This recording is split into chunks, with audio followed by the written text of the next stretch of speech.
전북맹화학교 학교장 정문수라고 합니다.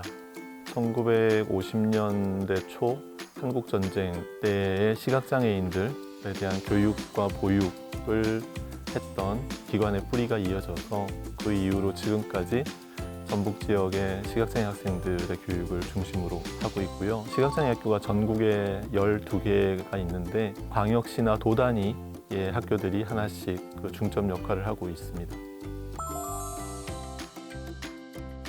근데 이번 체육진흥회에서 하는 프로젝트가 학교 체육을 진흥시키겠다라고 하는 취지라고 저는 생각을 했고, 특수체육 분야가 처음 그 영역에 들어가는 것 같아서 저희 학교의 사례를 알려서 특수체육이 특수학교에서 활성화돼서 장애 학생들이 체육을 좀 더 많이 접하는 환경에 놓였으면 하는 계기로 지원하게 되었는데, 이렇게 영광스러운 결과를 받게 돼서 감사하게 생각합니다. 시각은 일단은 사운드 중심이라고 봐야 되고, 시각이 영향을 미치지 않는 스포츠에 제한돼서 해야 되는 그런 부분은 있습니다. 그래서 육상을 한다 그러면 라인을 넘어가면 안 되기 때문에 그 라인을 지켜야 되는 트랙 종목에서는 가이드 러너가 그걸 같이 띄워주면서 안내를 해야 되고, 또 필드 종목에서는 장대 높이 뛰기 이런 건 사실 힘들겠죠. 하지만 한정된 공간에서 하는 호환이라든지 투창이라든지 이런 것들은 또 가능하거든요. 그래서 그 단순한 스텝이나 어떤 원심력을 이용하는 몸 동작을 배워가지고 할 수 있게 되면, 저희가 또 그걸 하고 싶다는 친구가 있으면 체육회에 연락해서 그 전문 지도자가 와서 또 배울 수 있도록 또 연계를 하고 이렇게 되는데요. 장애의 제한을 생각하기보다는 제한 요소를 제외하고 할 수 있는 스포츠를 찾겠다는 시각을 가지면 할 수 있는 것은 많은 것 같습니다.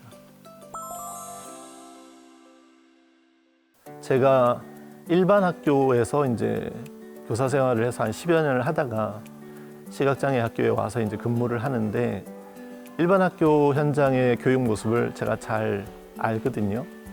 거기에 만약에 우리 학생들이 존재했다면 배려를 어디까지 받을 수 있었을까, 어떤 상황에서 챙김을 못 받을 수밖에 없을까, 이런 생각을 자연스럽게 항상 하게 돼요. 그 기준에서 예체능이라고 하는 음악미술 체육은 배려나 챙김을 받지 않으면 동등하게 스타트하거나 과정이 진행되거나 하는 것이 차이가 많이 날 수 있는 영역이라고 생각을 해서, 저는 이제 그 부분을 충분히 좀 지원해주고 싶은 그런 마음이 있고, 저는 공부보다 체육을 포함한 예체능 활동이 그런 자존감의 상처를 다시 채워주고 제자리로 이제 올려주기에 대단히 좋은 역할을 하는 영역이라고 생각을 합니다. 그래서 이 아이들이 즐기는 걸 넘어서 외부대에 나가서 상을 받고 본인이 인정을 받고 이러다 보면 나중에 이제 살면서 오는 어떤 그런 위기라든지 자존감이 상하는 일이라든지 이런 것이 있을 때, 아, 내가 그래도 그때 그거 했던 사람인데, 내가 거기서 메달 땄던 사람인데 라고 하는 그런 것들이 다른 어떤 영양제보다 좋지 않을까? 그런 생각을 하죠. 그리고 학교의 체육 활동을 통해서 신체적인 한계를 극복하고 고통스러운 순간을 인내하거나, 또는 팀 경기에서의 자기의 역할을 리더가 되든 팔로워가 되든 그 선택지를 고른 것, 이런 경험들이 학교 스포츠 상황에서 많이 익혀질 수 있다고 생각을 하고, 세상을 살면서 뭐 승리하고 이기기만 하겠습니까? 지는 경험이 훨씬 더 많을 텐데, 지는 상황에서도 그걸 받아들이고 승복할 줄 알고 하는 그런 경험들이 인간 사회는 훨씬 더 갖춰야 될 인간의 소양이라고 생각을 하고, 그게 학교 스포츠 활동에서 길러질 수 있는 중요한 영역이라고 생각을 합니다. 쇼다운이라는 종목이 한국에 소개된 것은 한 10여 년 된 것 같습니다. 세계 시각장애인 스포츠가 한국에서 개최가 되면서 그때 소개된 걸로 제가 알고 있는데, 나이에 상관없이 서로 경기할 수 있는 종목 중에 하나여서 저희 학교 안에서 이제 학교장대 대회를 꾸준히 열어서 한 2주간을 그 예선 대회를 풀리그로 치릅니다.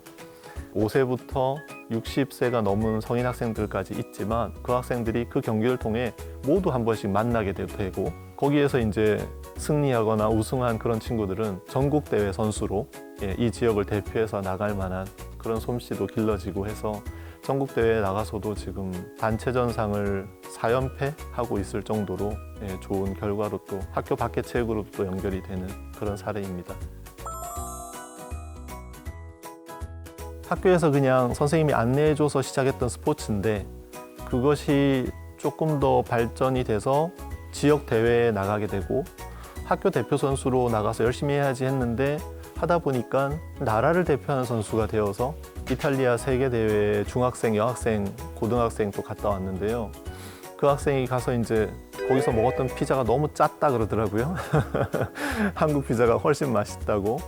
짠맛을 느껴봤다는 게 좀 중요하다고 생각을 합니다. 체육 활동들에서 일어날 수 있는 그 다음에 어떤 증폭된 결과들 이런 것들에 대한 그 열린 기대를 가지고 체육이 활성화되면 좋겠다는 생각을 합니다. 그냥 저도 어쩌다 한번 가게 된 거라 해외여행 느낌으로 놀다 왔습니다. 성적은 부전승으로 8강까지 올라갔었는데 아쉽게도 져가지고 자신감은 많이 얻을 수 있었습니다.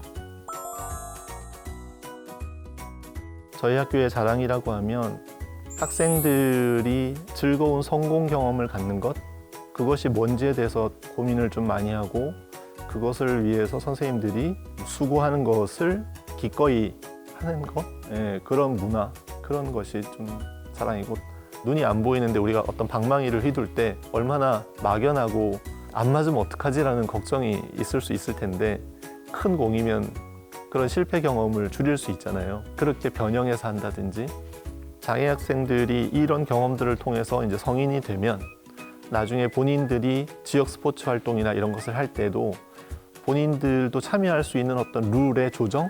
나는 잘 안 보이니까 약간 뭐 경기에서 이렇게 좀 바꿔주면 좋겠어. 규칙을 좀 이렇게 하면 어때? 라고 하는 이제 그런 요구들을 할 수 있는 그런 경험들도 이런 상황에서 생기지 않을까? 라고 하는 뭐 그런 배려도 좀 들어가 있는 행위라고 할 수 있겠습니다.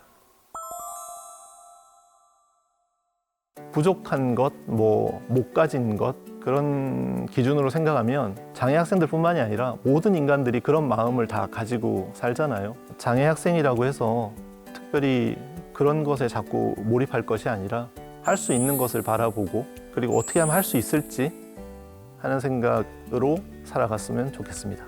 우선 이런 환경을 제공해 주셔서 너무 감사하고 이런 많은 스포츠들을 알려주셔서 감사합니다.